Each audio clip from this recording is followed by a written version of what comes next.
a dash and the stick is with it. And I hit the 4-5 on the west side. What's going on, everybody? Welcome to the Young Closer podcast. Guys, it's your host, Jacob Hagerman. Make sure you follow me on Instagram at The Real Young Closer. And guys, I have a special guest that is sitting over to my left. Most specialist? The most specialist. I've had the podcast for over a year and like 3 months, and for some reason, unbeknownst to me or God or anybody in this building, Just being busy all the time. Well, she's running multi, $100 million company. It's not like she can just pop up on anybody's schedule. But I have the CEO, Miss Jacqueline Elliott of the Elliott Group. Jacqueline, I'm so glad that you're finally here on this podcast with me. Thank you, buddy. I've been watching everybody from afar, and you have some really interesting guests, really cool people. So thank you for having me here. Well, I mean, you were going to be my first guest, and then right after we started the podcast, me and Ryan went to on that travel spree for like 6 months, just gone. And so we were just doing podcasts on the road and hotel rooms, just running around, training teams. And so it's always been a little bit. Developed some wings. Yeah, okay. Developed wings, flew, and then now I'm just like, I got to the point where I'm like, all right, I flew long enough. Back to mama. Yeah, back to mama. I flew long enough, and now I'm ready to just be in the office, put in the work, put in the grind, and just continue to elevate the skill sets here. But obviously, this is the Young Closers podcast, and so if anybody doesn't know, so if I'm young, I'm at the Young Closers podcast. I'm like the old closer here. Well, so everybody thinks that it's equated to age, but the deal is it could be either your age or you being young in journey, or it could be you being young in the idea that in all reality, Jacqueline, you're 40 years old. 42. You're 40 years old, and at the end of the day, you're not even halfway through life yet. You still got a lot to go. No, I mean, definitely if it has to do with your attitude, and if it has to do with your energy, if it has to do with your strength, if it has to do with ideas or anything, I feel like my mind is still young. Matter of fact, I like competing with all you young folk, especially when it comes to the gym and running and all that cool stuff. It's fun. Oh, yeah. I mean, well, you're the ultimate competitor. I am extremely competitive. In a fun way, though. I like playing with people a lot. Oh, yeah. I mean, if there's one thing that I've learned about the Elliott Group is that you don't put you up to a competition because you play for keeps, even if it's the smallest, simplest thing ever. I mean, you're just relentless. And obviously, that's the reason why, you and Andy are taking over every space that you guys walk into. And, you're the demanding respect in every room that you've ever stepped in.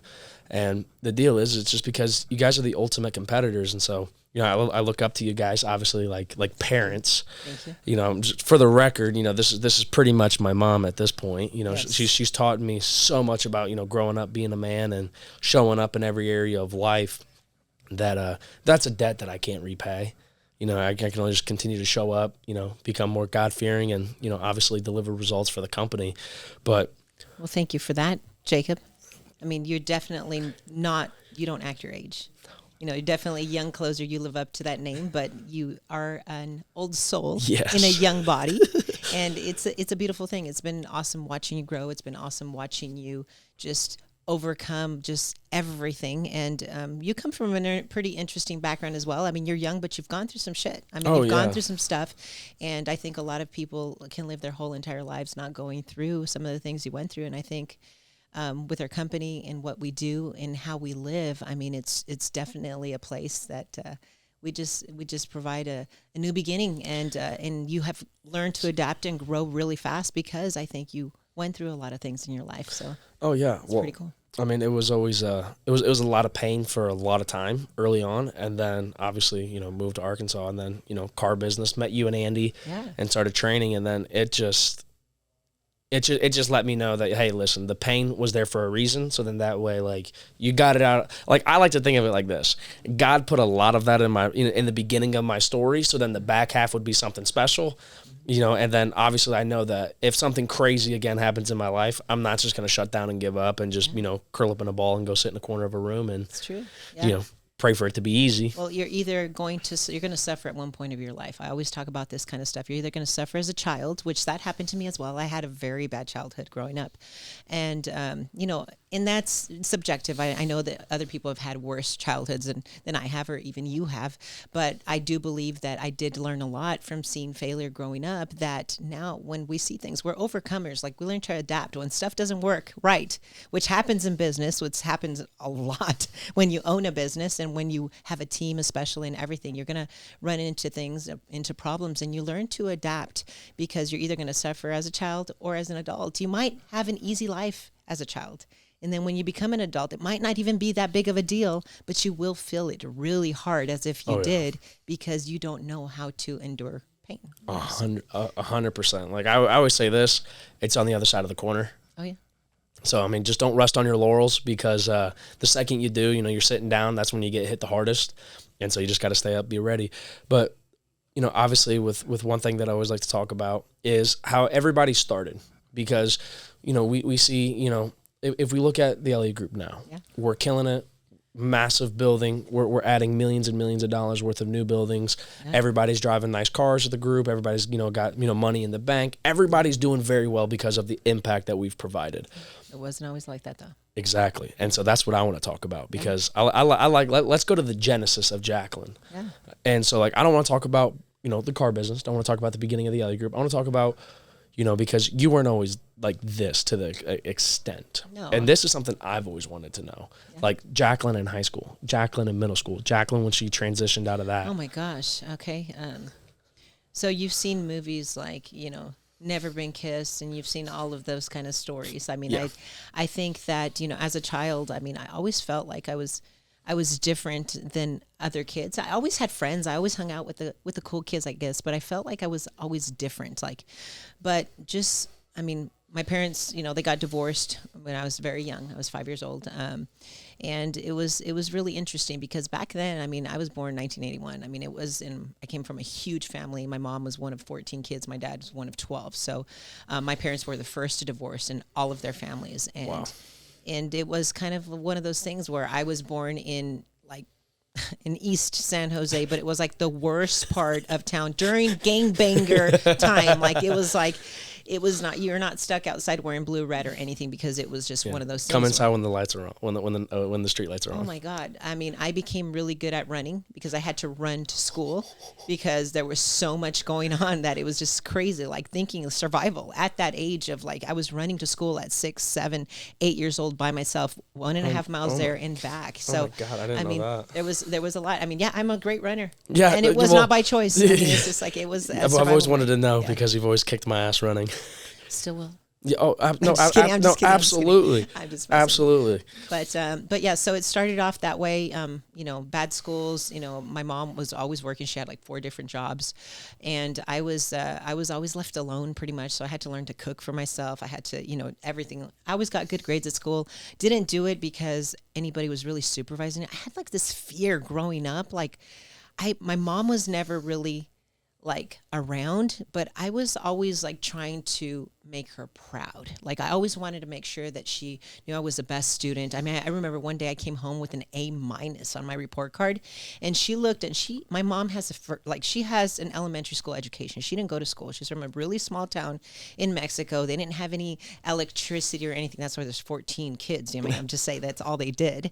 And I came home with a report card. My parents were already divorced, and it had an A- on there. And I remember showing her that, and she said, "Hey, this is not a clean A. I want clean A's." And she made me feel like shit for bringing one A- home. Everything else had A's, but there was one A-. And I was like, man. So I just felt like I always was trying to be that perfectionist, or trying to be make her give her some type of acceptance for me, as a daughter. Yeah, make her proud. Make her proud, yeah. And it just never happened. It was just kind of one of those things. But she was always working, so she was never around. So I just she was different with me and everything. And I can't say she was a worse mom in the world, but it was one of those things where I was always trying to make her proud. Yeah. So your mom was somebody that you were always trying to make proud of. Was your dad somebody with just crazy unconditional love? Well, living with my mom, I was there for a while, and then I ended up moving with my dad. But one thing I did learn from my mom is that she had incredible work ethic. Like, she had 4 different jobs. She never missed a day of work. She was always home when she was tired and all that. She wasn't there to but she was always there at work. And one thing I did notice that was really, really good is, I'm Mexican. I mean, I was in the worst part of town, and later on, I had a little sister. My mom got pregnant. And I had a little sister that I had to take care of. And I had to drop her off on the way to school. I would run to school, okay? But then I had to run with the baby to school, okay? Because it was my mom's kid. I ended up being that mom for my sister. And I dropped her off at these people's houses, that they used to watch my sister. And they basically lived on food stamps. Like, they would have stacks of food in front of their houses, and they'd sit and watch TV like all day long, and they didn't work or anything. I went to school with their kids, basically.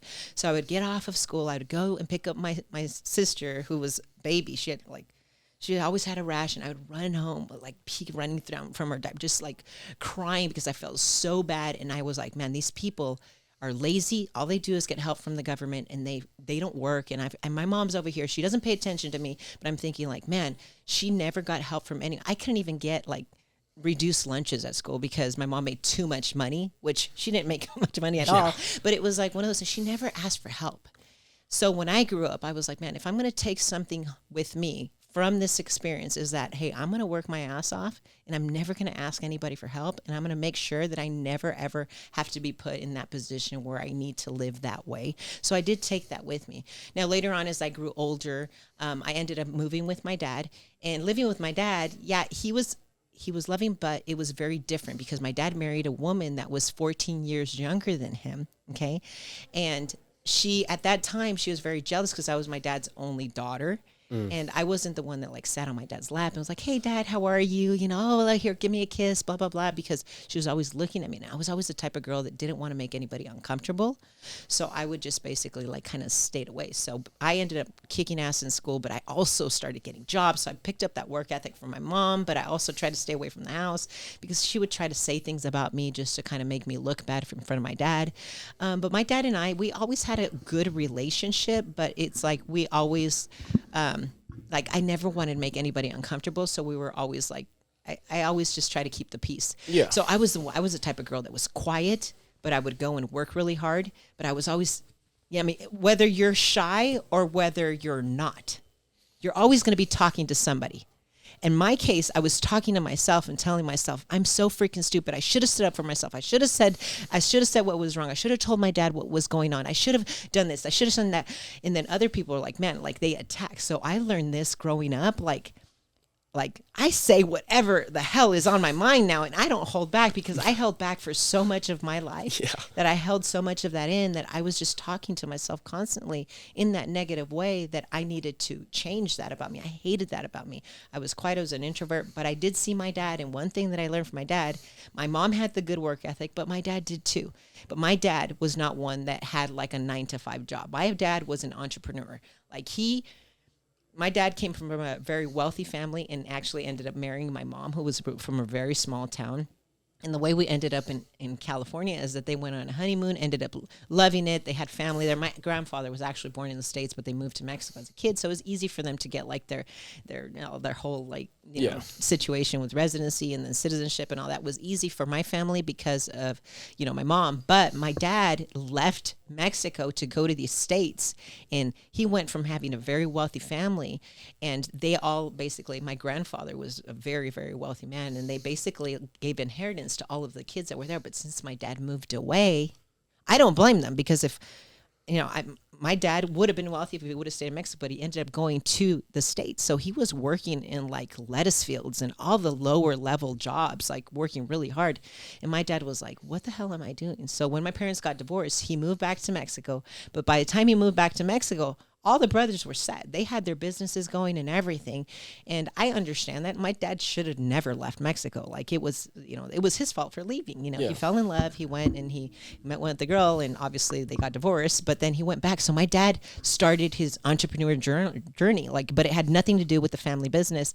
So he started a business and then he'd fail and then started another business, failed over and over and over and over. So we went from living in a huge, massive house to living in a smaller house to getting this nice car to living in this piece of shit house. I mean, going from riding, driving nice cars to, having chauffeurs to riding the bus and, going back and forth. But that was really, really good for me because I learned not to be afraid of failure because that was a part of my life. That was a part of my identity. That was a part of who I was. So I grew up being very ballsy.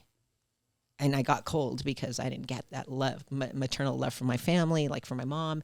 And then I couldn't really show it to my dad. So I ended up being like really to myself. But I started thinking business very, very young. So I started learning how to make money at a as very, soon as very possible. Yeah. And I just wanted out. So I graduated high school when I was 17 years old, went on to college, did all that stuff. But then I was like, man, I want business. So I had that business mentality since a very young age. So. And then that's what transitioned you into the car business. Well, it was kind of crazy story. When I moved to the States, I was in college in Spain, and then I moved to the States, and I was like, okay, what do I do? And I'm like, okay, do I keep going to college and all this other stuff? And then I started working, and I had like 3 jobs, and then finally, I was thinking about going to law school, and notice I talked to you about this, and I was like, I had a bad experience, somebody in my family with my brother and all this other stuff. I'm like, dude, these people are freaking snakes. Like, these guys are just like, I don't know. And there's a lot of good ones, don't get me wrong. But what I experienced going through that experience in our family was just like, man, these people are just freaking heartless. Yeah, heartless completely. So I was like, what's the worst place that has worst reputation ever, right? And I ended up going to the car business, and I was like, man, and I ended up freaking doing so well, but I learned so much. But that first time, I went into a dealership, and I actually was in Tucson, Arizona. The dealership doesn't exist anymore. It was Don Mackey. It doesn't even exist anymore. They shut those stores down. But when I was there, I worked at this Cadillac store. It was Cadillac, Pontiac, GMC, Saab, BMW. Those half the brands you don't even know anymore because it was that long ago. Okay, so I started working there, and all the people that worked there were older men, and I was the woman that Traditional car business. Traditional. It was just really crazy, and I could hear them kind of just talking, oh, she's here taking all, and they would always look at me, and you can hear him talking shit.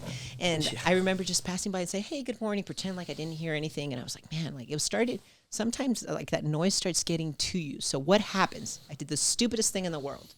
When that happened, when I started getting, in my skin, I was like, what can I do? So I went and I bought the freaking 4-bedroom house, expensive house with the pool and all this other stuff. And I don't even know how I qualified for this house because I know now for a fact that today I wouldn't. Back then, anybody could qualify for anything. I know they did some illegal shit. I just gave them my freaking information. They're giving loans out like Oprah Winfrey. You get a loan. You get a loan. Everybody got loans. And I was like, man, and one thing I'll tell you, because of my work ethic, because of my word, because of I've always said what I'm going to do, I do. I never missed a payment. I was always there. And every time the noise got louder, I would go, and then I got an investment property, and then I got this. I started getting into debt at a very young age. So it forced me to keep working hard and hard and hard. And I just kept excelling in the car business, and they just kept promoting me and promoting me and promoting me. And that's how I basically, I started doing really well. And I ended up moving to Oklahoma. I met Andy, and I actually was the one that kept getting promoted. I met Andy, and he had been a used car sales manager for over 10 years in the same position. And I was like, dude, what are you doing? I've been in the car business for freaking, less than 2 years, and I've been promoted 5 different times. What's wrong with you? He's like, what do you mean what's wrong with me? I do better than everybody in my family. I'm thinking I'm the ballsy entrepreneurial, person that was shit. Here's something that I just want to get on record. I know you and Andy have probably talked about it, but just for the Uncloser podcast, Andy was working at was it Huderberg? Back then, yes. When the one where you guys first met? Yes. So he's at Huderberg, that's the mile long store, right? And it was, they had a lot of different stores. He was at the Chevy store. I was at the Toyota store at the time. And so when you first crossed paths with Andy, what was that like? Just take us back for just a second. Oh my gosh. Well, I didn't really know who Andy was. I remember he used to work at the used car side, and I used to work for Toyota, and I was doing finance, and I actually helped build the BDC department, which I had done that years and years before, and I had experience with that. So I'm sure I'll help you guys build that. So at the Toyota store, they weren't selling a lot of cars, but I was helping them kind of build that department. So they were basically like cross-selling, some of the cars. So I ended up going over there and then come back. I don't even know how he got my phone number. Well, Andy's a closer, so. Yeah, but it wasn't like, I never really paid attention to him that way. And I didn't even think he did either. I think he said he noticed me, but I didn't really know who he was. Somebody was mentioning his name, Andy Elliott something. And I'm like, who's that? And they're like, the guy that's like buff. And I'm like, who? And then he's like, the tan guy. And I'm like, oh, the tan guy with frosted hair and the fake tan guy. I'm like, yeah, it's a fake tan guy. And Andy had a whole different style. He had hair. He used to dress in a tie, no socks. He's never worn socks. And obviously the tight clothes was always that, but he had frosted tips. He had the frosted tips and all of that. So anyway, it was one of those things where we ended up crossing paths, in at work. But I was one of those corporate girls. I never talked to anybody at work. Like, it was just my rule. Yeah. And I was not going to be, because I saw a lot of girls that did, and they didn't have the best reputation. So I always try to stay away from that. Now I know that there's a lot of people that meet their match there, and I actually met Andy that way, so it works out. But I had the idea in my head that I was like never going to do that, so I was just constantly like just focused on work. But we actually ended up talking later on. I actually got a job offer at Harley Davidson, and I actually ended up working for them. But so we never really worked together, until we got married and we started team selling, and fast forward like years and years. And then kicking everybody's ass. But he was actually really, really nice. He didn't have the best reputation. People were like, oh, don't you dare talk to Andy. You know who everybody was telling me. Andy was like Wedding Crashers, the movie, on steroids. Like, he was like, had the worst reputation. He would tell me stories when we first got together of things he used to do with girls. And I was just like, dude, do you want, like, why are you telling me this? Are you trying to scare me away? He's like, well, you're my best friend. I need to tell you everything. And I'm thinking like, the old best friend clothes. It was crazy. But like, I drew a really hard line in the sand in the very beginning. I'm like, hey, Andy, like, listen, like, there's a lot of bad people in the world. There's also a lot of good people in the world. Listen, if you ever do something to me, I'm not going to be one that's going to be like, hey, Andy, like, why'd you do this to me? I don't deserve this. Like I'm not going to ask you why. I'm not going to, you're just not going to see. Yeah, you're just going to bounce. I'm here in Oklahoma right now. Shit, I only thought I was going to be here for a year and a half. I've been here way longer than I need to anyway. So you just won't see me again. It's very simple. And he was like, oh shit, she's serious. I'm also the first brunette he ever dated. No kidding. That's crazy. Right? I didn't know that. Yeah. You learn lots of things in a young. Yeah, you learn everything. Yeah. No kidding. Yeah, I know. Yeah. So then you and Andy start talking. Later on down the road, you guys start team selling, and then you guys just absolutely kicked ass. I mean, just a dynamic duo. Well, yeah, but we weren't always a dynamic duo in business. Yes, but I went through a lot of different stages in my life. I think, as in the beginning, it was like me making him, like stretching him to get uncomfortable. And then it went from me being the ballsy one that was willing to take chances and do stuff and not really think about it and kind of figure stuff out, to then having children and doing all that and kind of slowing down and roles reversing and just, all of that. So I had to rediscover myself because I forgot who I was and my identity along the way. So I had to relearn that and remember that and just, learn to be proud of myself again. Because I went through a stage where I was just like the mom, and I was always taking care of everybody and walking around, not taking care of myself, not showering, not fixing my hair, not doing anything for myself. So I had to relearn all of that. So with the Elliott Group, I mean, I think that it was the reason why we're scaling and growing is because we're recreating ourselves like almost on the daily. So it makes it cool. So I think that's why people say we're killing it. Well, no, we're just trying to freaking make ourselves, to stretch ourselves to be different. Trying to figure out what's the next challenge, because I'm all about, and this is weird. This is kind of like what you went through. Like I do self-inflicted adversity, which is like it's controlled, but like it just makes me want to work harder. Yeah. Like as when I first got in the car business, it was like, I was making a little bit of money, and they're like, dude, if you want to work harder, go get into some debt. And the first thing I did, bought a car. Yeah. Next thing you know, I got a payment, got insurance, got all these things. And I'm like, oh my God. And the next thing, they're like, hey, stop driving 50 minutes, get an apartment that's 10 minutes down the road. And I'm like, I don't know if I can afford that. They're like, you're in the car business. And then, get the apartment. Next thing you know, for some reason, it's almost like it's just destiny. You start working a little bit harder, you make a little bit more money, and you're always able to cover it. Cool, but you know what's cool? Like one of the things that kind of helped me is me being raised in Mexico for a long time in my life. In Mexico, it's like you're either have the right last name, like where you're gonna get like, you know, even how you're gonna. It's not arranged marriages, but if you see like a hot girl, like say you have a good last name, say Hagerman is like the last name, and you're like belong to a wealthy family, and you see the most beautiful girl, you know, and she's like walking down the street, you're going to look at her, and if she doesn't look like the right last name or she doesn't belong to the right family, you're going to be like, oh, she makes a good, you know, labor worker's wife. She'll make a beautiful one for that. And you're just going to walk right past her. You're not going to give her the time of the day. And that's how it works. In Mexico, it's all about connections, and it's all about your last name. Okay. So when I came to the States and I realized that you don't need to have the last name, you don't need to have like really and of course relationships now, as we've gotten bigger and we've grown, we learn relationships are super important. But to start something here in the States, especially in sales, man, you can do whatever it is that you want, and there are no limits. You just have to be loud and passionate, you know, make people notice you, and you'll get shit done. You can be the best juggler in the street and just do that and make freaking videos, and you're going to create a following, and you're going to make money, and you're just going to be the best at it. And it's amazing, the opportunity. A lot of people don't understand that. That's why a lot of people that sit there and they can't figure out a way to make money. I'm just like, dude, I need to shake you, throw you into a little village in Mexico or in another country, somewhere else. You'll learn how to make some money fast. You will get your ass back over here, and you will be like, oh my gosh, you need a different lens sometimes. And I think that's what's empowered, I think, me and a lot of people, a lot of immigrants that come to this country, you know, see that, and they're like, oh my gosh, like, hey, this is the land of opportunity. And it's in sales. You don't have to have a degree. You don't have to have education. You don't have to have anything. You just have to want something and want to keep learning and self-develop yourself. I mean, the world is your library. You're gonna pick it up. I mean, if you want to know, you'll know. 100%. Google's. I mean, shit. You ask them anything in 2 seconds, you'll have the answer. Yeah, you got Google, ChatGPT, YouTube. I mean, that's how the Elliott Group was grown, was through YouTube. YouTube, exactly. And so, like, it's crazy. I remember, you know, when you talk about Mexico, I remember, you know, the first time that I ever drove through Nogales. Yeah. And I was like, it's beautiful, isn't it? Colorful. Yeah.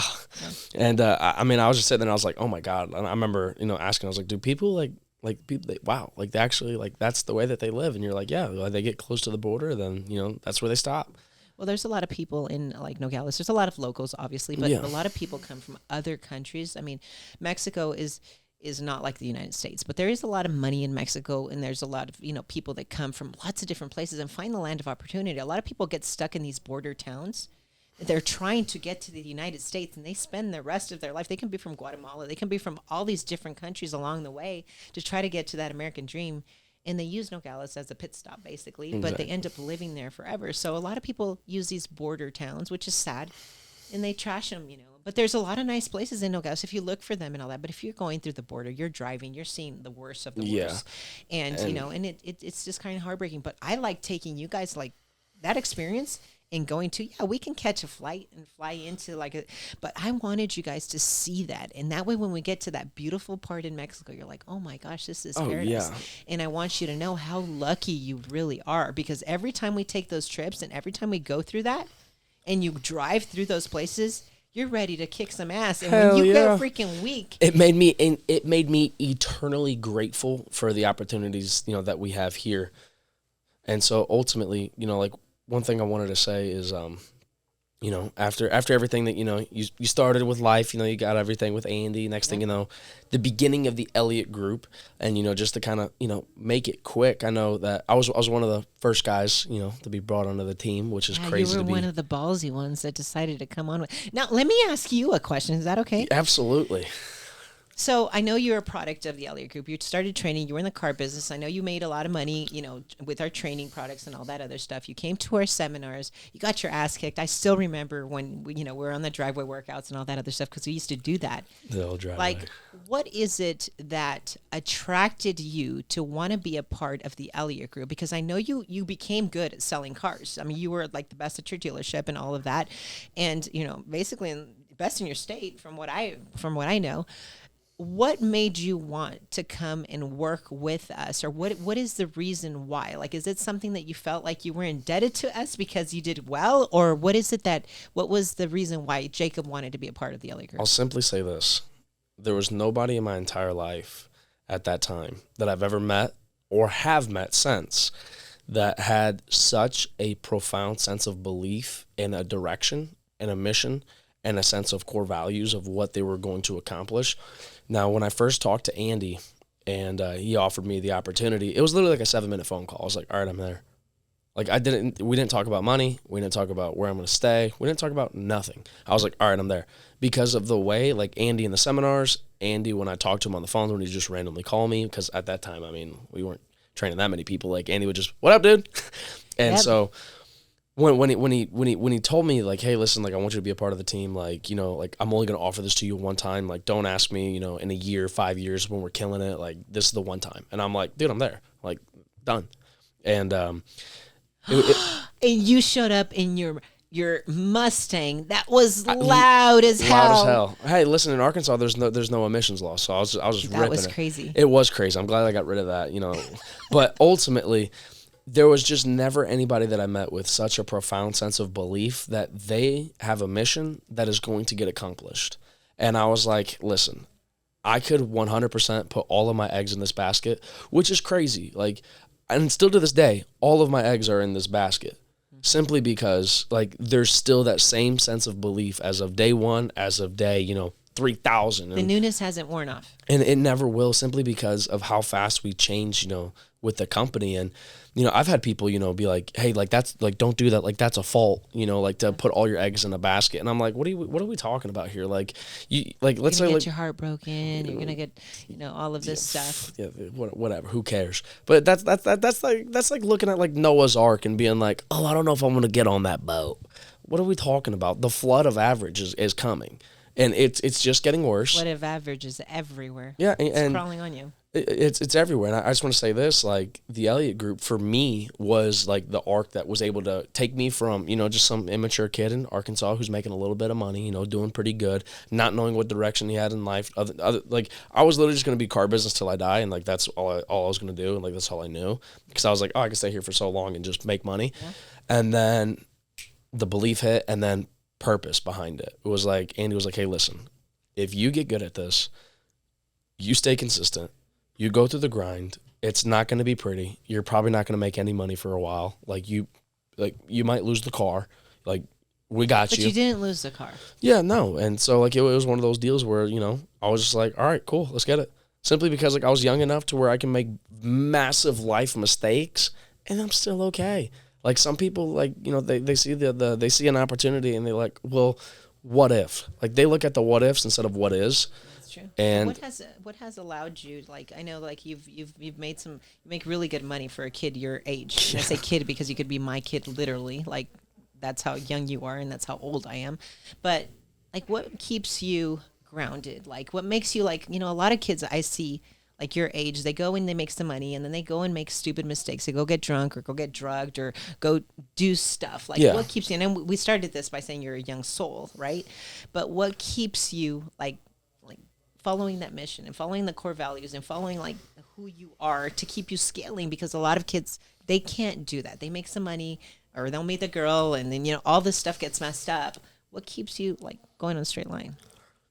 I'm simply going to say this, like, for the longest. Did I just start asking you questions? Yeah, you did. I like it. I like it.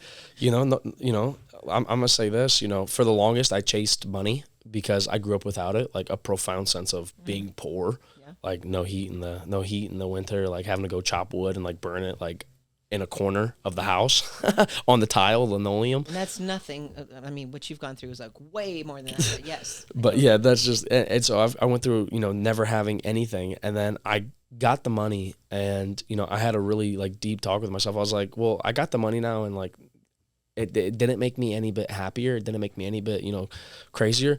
But what I will say is what I was able to do with the money is what like led me to a sense of like newfound fulfillment. And so like for me right now, it's like, yes, do I want to make a lot of money? Absolutely. Do I want to have it to where I can set up generational wealth? Absolutely.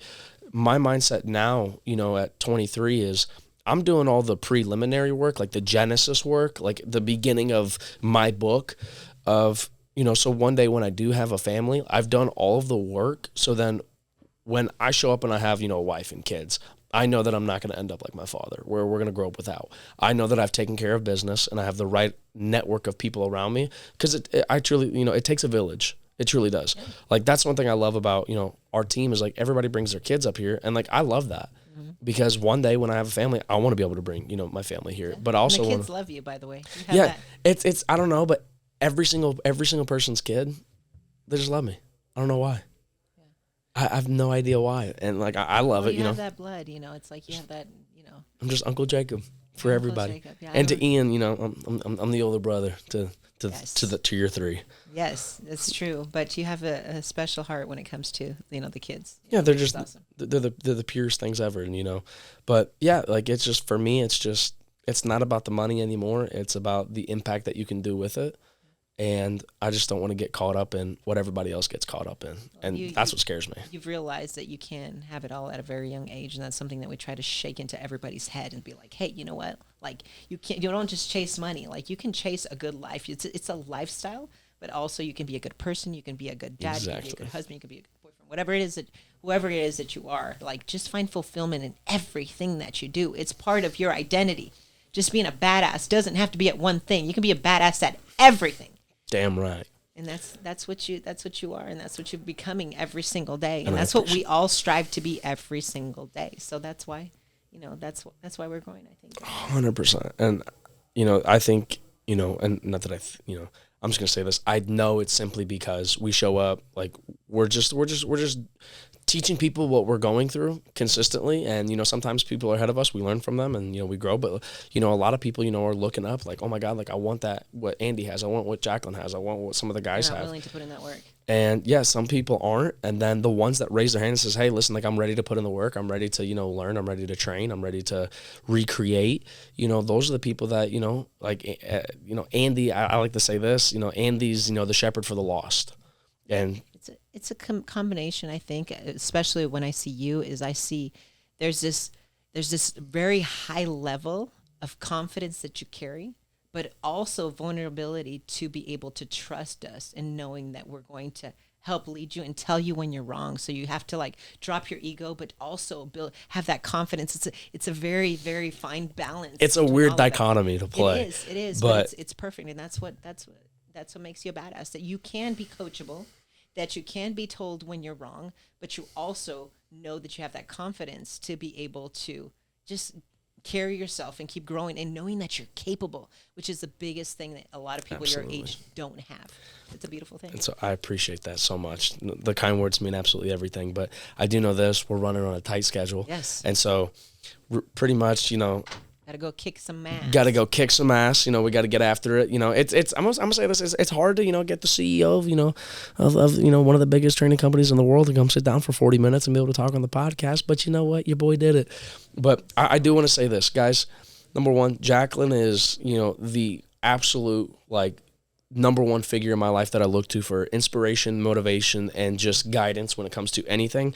And so first things first, here's what I want you to do. Jacqueline has her own podcast, which we'll link in the comments.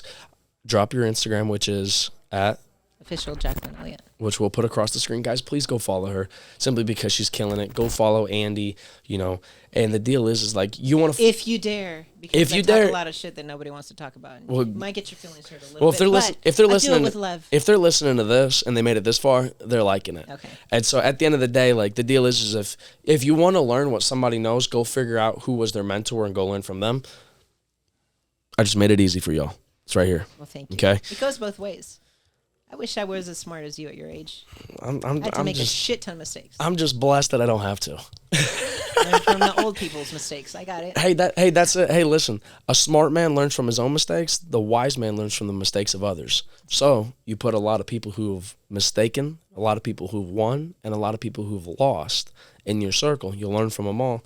You live the greatest life of all three. I love that. And so that's what I'm here to do. I'm here to soak up information from everybody. But guys, I just want to say this. I absolutely love you. Thank you for listening to this episode. This is something that like just means near and dear to my heart, being able to chop it up with Jacqueline for a little bit. So make sure you follow her on Instagram. Guys, shoot me a text if you want to reach out. Get started with some Elliott training. Be able to get around people like Jacqueline, like Andy, and the rest of the team at 501-504-4835. It's my personal cell. Like, it's my iPhone. You'll text it. The message just shows up blue. So shoot me a text. I love you guys. Let's rock and roll. Continue to kick ass. We out. I like getting money, I got time to get it. Target on me, so my car's a tinted. Dancing with the devil, I don't bargain with it. Bobbing in the dash, and the stick is with it. And I hit the 4-5 on the west side.